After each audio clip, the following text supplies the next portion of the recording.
Alright, the negative seem to use the topic of college drinking as a major point of why the age, or the minimum drinking age, should not be lowered. But according to the National Institute on Alcohol Abuse and Alcoholism, there's just staggering numbers on the damage that underage or within age binge drinking causes injury, death, or various forms of assault.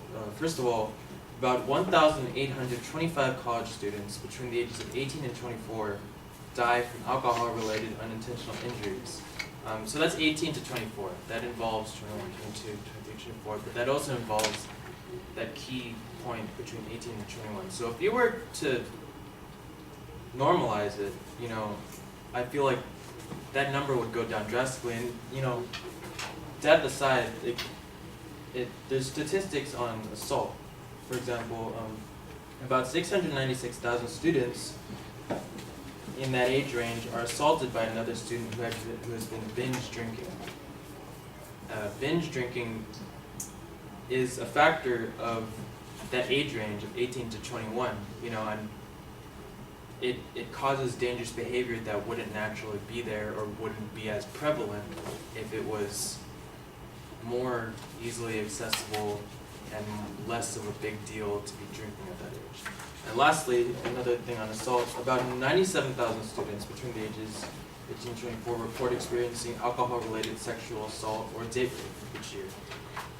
So, the combination of the culture of college drinking and binge drinking seems to show that if you instill this fear/danger/need to drink in a dangerous, highly intoxicated fashion, it causes more damage than it prevents.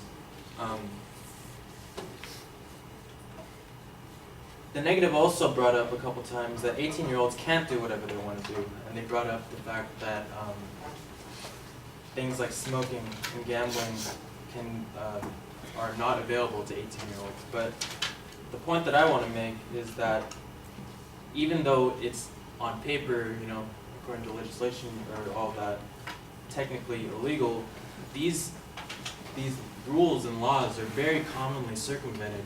Like a fake ID is just a click away, and if you outlaw it and if you try to push against it, it's just gonna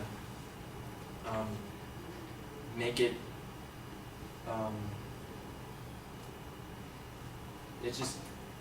It goes away from normalizing it and making it less of a big deal, and it feeds into that danger aspect.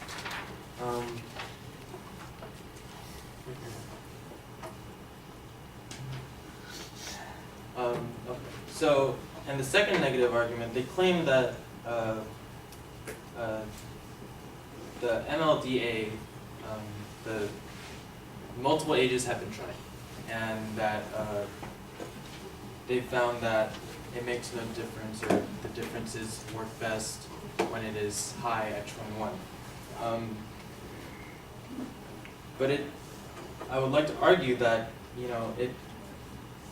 it isn't as simple as an age issue. There is a culture issue regarding binge drinking.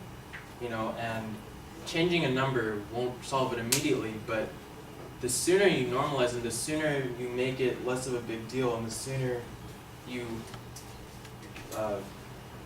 cut the appeal of binge drinking, the sooner you could have healthier, more normal young people. Thanks.